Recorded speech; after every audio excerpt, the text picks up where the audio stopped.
Hello and welcome everyone. This is CA Chinmay Pathak and welcome to this power packed webinar, sir. The art of writing perfect answers for the business laws.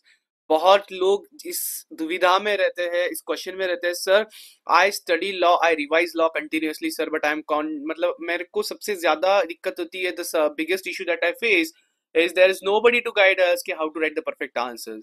There are tons and tons of videos available where we write the answers, जहाँ पे देखा जाता है answers कैसे लिखे गए. Then there are people who are presenting the papers, but sir अंदर से नहीं आता. When I sit for writing the paper, the biggest issue I face is मुझे खुद से नहीं समझ में आता कि मैं कैसे करूँ. And that is why I am here with this webinar. Roughly 300 participants are here with us now and they are watching me live. So a very warm good morning everybody. I hope आपके सारे preparation अच्छे चल रहे हैं. मुझे लगता है majorly बच्चे आर फॉर जून अटेम्प्ट जो आज ज्वाइन हो गए हैं. And this was suppose to happen on the previous Saturday itself, लेकिन due to my ill health I was going through typhoid sir. That's why I was not able to conduct this webinar. Anyways now we are back, so let's begin. आप देख सकते हो sir, I have included यहाँ पे कुछ tips techniques. If you assure me 100% guarantee that I will follow each and every point that you gave me sir, मैं आपको guarantee देता हूं सर, अगर आप ये गारंटी लेते हो कि आप मैंने दी हुई हर एक चीज हर एक टिप फॉलो करोगे, तो मैं ये गारंटी देता हूं कि आपको बिजनेस लॉ में कोई नहीं हरा पाएगा. Know the hell in this world could ever आपका ऐसे एक मार्क भी नहीं लेने वाला सर. मैं बहुत ज्यादा आइडिया उसमें से भी आने ही वाला है, but let's go to some natural techniques, natural tips जो जो फॉलो करने से मुझे लगता है कि आपके आंसर्स जो है 10 गुना ज्यादा अच्छे हो जाएंगे और मार्क्स 100% सिक्योर हो जाएंगे. तो शुरू करते हैं सर. सबसे पहले sir the first thing is prioritisation technique. Sir ये प्रायोरिटाइजेशन क्या होता है? जब भी आपके सामने आपका क्वेश्चन पेपर आएगा, आपको 15 मिनट्स मिलेंगे उसको रीड करने के लिए. कितने सर? 15 मिनट्स. इस 15 मिनट्स में मेजरली बच्चे क्या करते हैं, पूरा पेपर रीड करते बैठते हैं. और पूरा पेपर मतलब उनसे कभी पूरा पेपर नहीं होता सर, सिर्फ पहले दो चार सवाल हो जाएंगे और उतने में वो खत्म हो जाते हैं. मैं आपको सजेस्ट करूंगा कि आपको क्या करना है, in this 15 minutes just go to the last line. क्या बोल रहे हो सर? हाँ, कोई भी केस स्टडी आपको दिखे, just go to the last line of the case study and just see कि क्या पूछना चाहता है. अगर आपको लास्ट लाइन पढ़ के इतना भी आइडिया आ गया ना सर कि this is asking me about Indian contract act का से for example communication of acceptance, या फिर ये मुझे पूछना चाहता है लास्ट लाइन पढ़ के इतना समझ गया कि this is asking me something about sales of goods act या इंडियन पार्टनरशिप एक्ट, या फिर इतना भी समझ गया ना sir this is LLP question या कंपनीज एक्ट क्वेश्चन, तो यही पे आपके लिए आधी बैटल तो आप जीत गए सर. क्योंकि आपको इतना समझ गया कि जो एक्ट आपका सबसे ज्यादा पक्का है सर, वहां से ये क्वेश्चन बिलोंग करता है क्या. इतना समझ जाते हो आप, तो आप क्या कर सकते हो, प्रायोरिटाइजेशन. तो फर्स्ट 15 मिनट्स में आपको क्या करना है, एकदम फटाफट, एकदम एकदम वेरी फास्ट लास्ट 2-3 लाइंस पढ़ लेनी है हर क्वेश्चन की, एंड उसी के ऊपर एक जजमेंट लेना है कि ये क्वेश्चन मैं अटेम्प्ट कर सकता हूँ कि नहीं. तो मान लीजिए आपको दिखता है question 1A, question 1B, question 1C, फिर आपके सामने आ जाएगा question 2A, question 2B, question 2C, फिर question 3A, question 3B, question 3C, ऐसे आपके सामने आने वाला है सर. तो आपको क्या करना है, as a individual, as a अच्छे बच्चे, आपको एक चीज करनी है सर. मुझे समझ में आ रहा है, हाँ जी, क्वेश्चन 1 जो है ना, मुझे इतना नहीं आ रहा है सर क्वेश्चन 1 ही, लेकिन B मुझे बहुत अच्छे से आ रहा है, C मुझे परफेक्ट आ रहा है. ओके, तो मुझे इतना समझ गया कि अगर मान लीजिए क्वेश्चन 1 12 मार्क के लिए आ जाता है, तो मेरे यहाँ पे 4 4 8 मार्क्स तो मेरे श्योर हो सकते हैं. मैं क्वेश्चन 2 पे चला गया सर, मुझे तीनों क्वेश्चन आ रहे हैं, अरे बाप रे, तो यहाँ पे 12 के 12 मैं कर सकता हूँ सर. क्वेश्चन 3 पे गया, मुझे ए नहीं आता, मुझे बी आता है, मुझे सी नहीं आता, तो मुझे समझ जाता है अरे यार, तो क्वेश्चन 3 मुझे मैं सिर्फ 4 मार्क्स सिक्योर कर सकता हूँ. तो यही पे आपका सबसे अच्छा प्रायोरिटाइजेशन हो जाएगा sir. You will be able to decide कि चलो यार, सबसे पहला क्वेश्चन कौन सा करना है, पता है, क्वेश्चन 2 करना है, क्योंकि मुझे सबसे अच्छा आता है. फिर मैं क्वेश्चन 1 को सॉल्व करूंगा, फिर मैं क्वेश्चन 3 पे जाऊंगा. इसे कहते हैं सर प्रायोरिटाइजेशन टेक्निक. जो बच्चा ये फॉलो करेगा, मेरे पास टॉपर्स के इंटरव्यूज है सर, जिन्होंने मुझे फॉलो किया था और उन्होंने मुझे बोला है कि ये टेक्निक से उनके रफली आधा घंटा बच गया. क्या बात करते हो आप, समझ रहे हो आधा घंटा पेपर में बच जाना क्या होता है. लोग के पेपर खत्म नहीं हो रहे और आपके आधा घंटा बच रहा है सर. तो आपको लास्ट लाइन पढ़ के, लास्ट 2-3 लाइंस पढ़ के जजमेंट लेके प्रायोरिटाइजेशन करना है कि which question you have to solve first and which question you have to solve next. This is called as super prioritization technique, जिसको फॉलो करने के बाद ये एमसीक्यू में भी हेल्प होता है. जैसे बिजनेस इकोनॉमिक्स का वेबिनार होगा, उसमें बताने वाला हूँ रियल टाइम मार्क्स कैलकुलेशन, बैठे बैठे समझ जाते हैं कितने मार्क्स आने वाले हैं. वैसे लॉ में होता है सर प्रायोरिटाइजेशन टेक्निक। तो यहाँ पे मैं क्या करने को आपको बोल रहा हूँ, लास्ट टू लाइंस पढ़ के, डायरेक्ट क्वेश्चन है, थ्योरी क्वेश्चन है, तो आपको समझ ही जाता है आपको आ रहा है कि नहीं आ रहा है। मैं बात कर रहा हूँ सर मेजोरिटी जो केस स्टडीज आता है, केस स्टडी से दिखता है लेकिन केस स्टडी होता नहीं। तो हमेशा याद रखना पेपर में दो नहीं तीन टाइप के क्वेश्चन होते हैं सर। एक होता है केस स्टडी बेस्ड क्वेश्चन जो प्रॉपर केस स्टडी होता है, एक होता है थ्योरी सर डायरेक्ट क्वेश्चन होता है, डिफरेंशिएट बिटवीन वगैरह, और लास्ट जो होता है ना वो केस स्टडी जैसा दिखता है लेकिन केस स्टडी नहीं, थ्योरी क्वेश्चन होता है सर। ये जिसको आइडेंटिफाई करना आ गया ना, वो बच्चे ने थ्योरी में बहुत अच्छे मार्क्स स्कोर कर लेने हैं सर। क्योंकि बहुत क्वेश्चन ऐसे होते हैं, बहुत क्वेश्चंस ऐसे होते हैं जो केस स्टडी जैसे दिखते हैं लेकिन केस स्टडी नहीं होती सर, आपको भी पता है वो क्वेश्चंस कौन से होते हैं, तीन चार लाइन के होते हैं लेकिन अल्टीमेटली थ्योरी पूछ लेता है। सेकंड चलेंगे सर, प्रायोरिटाइजेशन फॉलो करने से आपका टाइम बचेगा।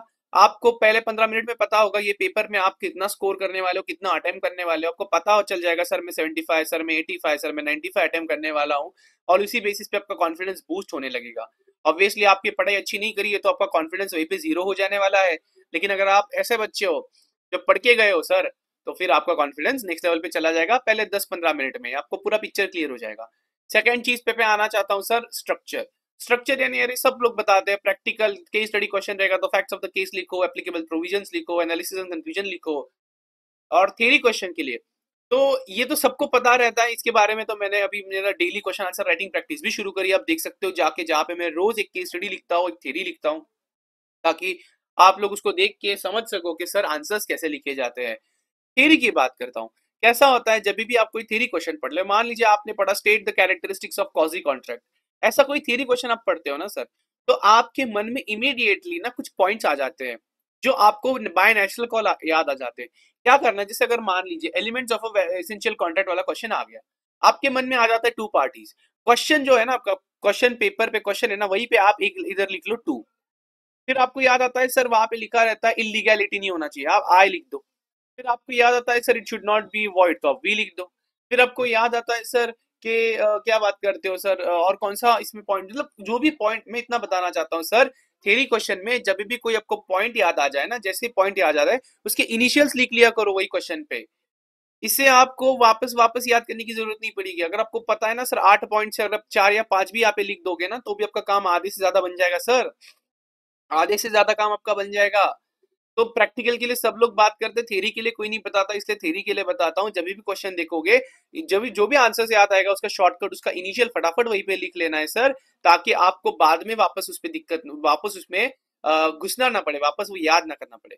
तो this is basically about structure for practical and a technique और ट्रिप फॉर थ्योरी क्वेश्चन, ताकि इसमें आपका टाइम बचे। नेक्स्ट हो जाता है सर, अच्छा बहुत लोगों को यहाँ पे दिक्कत होती है कि T T T format use करे कि नहीं सर, तो बिंदास यूज कर सकते हो डिफरेंशिएट बिटवीन के लिए टी फॉर्मेट। आईसीआई पहले नहीं यूज करता था, मैंने कुछ टॉपर्स की कॉपी दिखी जहाँ पे उन्होंने पॉइंट वाइज लिखा है, टी नहीं किया, फिर भी फुल मार्क्स मेरे हैं।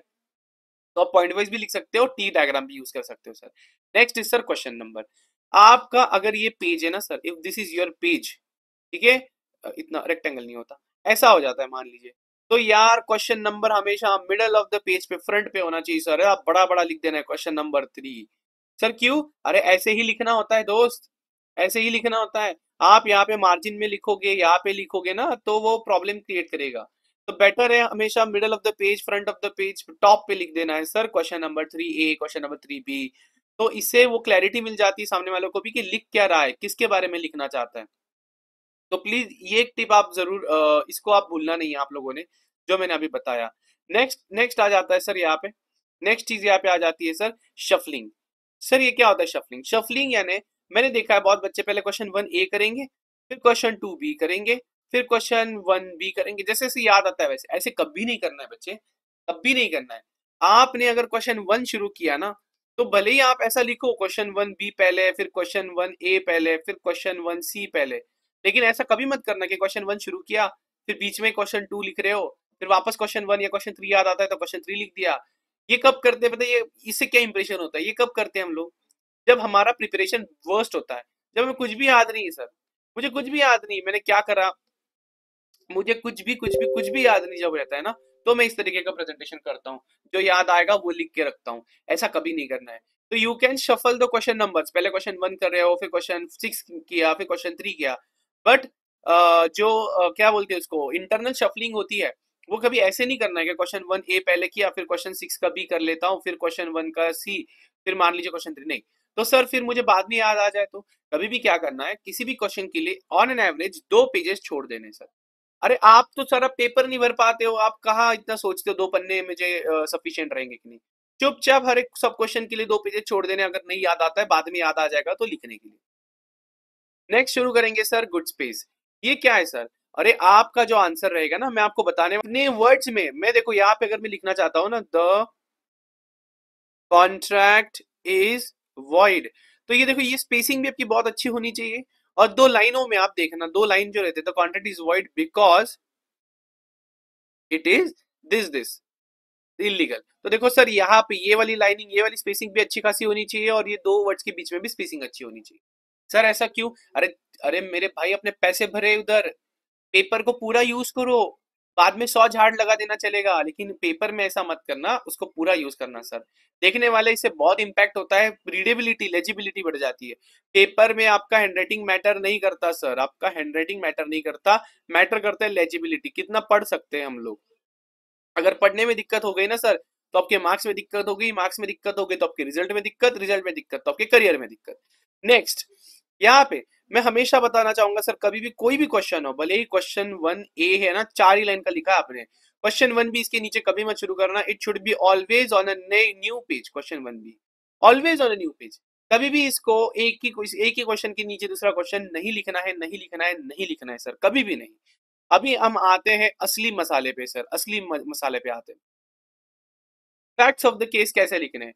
जब आप कोई भी क्वेश्चन पूरी तरीके से पढ़ लोगे, तो उसको पढ़ने के बाद 1 मिनट के लिए, 1 मिनट या 30 सेकंड के लिए आंखें बंद करके सिर्फ याद करना इस क्वेश्चन में क्या है, रिकॉल करो क्या इस क्वेश्चन में।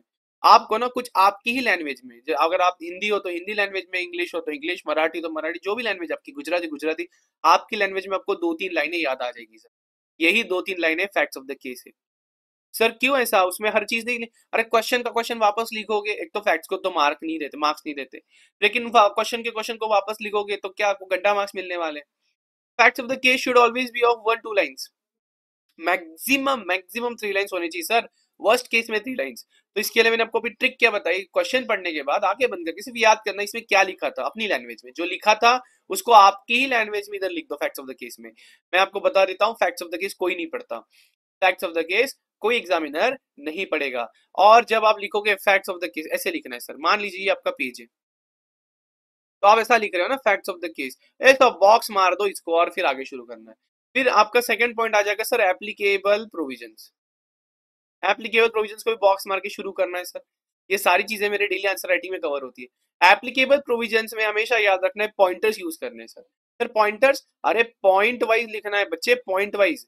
पहला मतलब जैसे as per the Indian contract act, तो सेक्शन नंबर कभी लिखना नहीं, अगर आपको श्योर नहीं तो बिल्कुल मत लिखो, सेक्शन नंबर के मार्क्स होते ही नहीं, और गलत लिखोगे तो 0 मिलेगा, 0। क्या बात करते हो? अरे तुम बात करने वाले हो चेक डिसऑनर का और लिख रहे हो सेक्शन 133, सेक्शन 133 चेक का कोई संबंध ही नहीं है। गलत सेक्शन लिख के गलत प्रोविजन लिखोगे, गलत कंफ्यूजन हो जाएगा। तो ये सब ध्यान में रखना है सर, गलत सेक्शन नंबर लिखने से पूरा क्वेश्चन कट हो जाता है, 0 मार्क्स अवार्ड हो जाते हैं। सेक्शन नंबर गलत कभी लिखना नहीं गलती से भी। मैं पॉइंटर्स में लिखूंगा, as per the Indian code 1872 this is that, ऐसा एक एक पॉइंट करके लिखूंगा मैं। सर ऐसा क्यों? अरे ऐसे ही लिखना होता है एप्लीकेबल प्रोविजंस।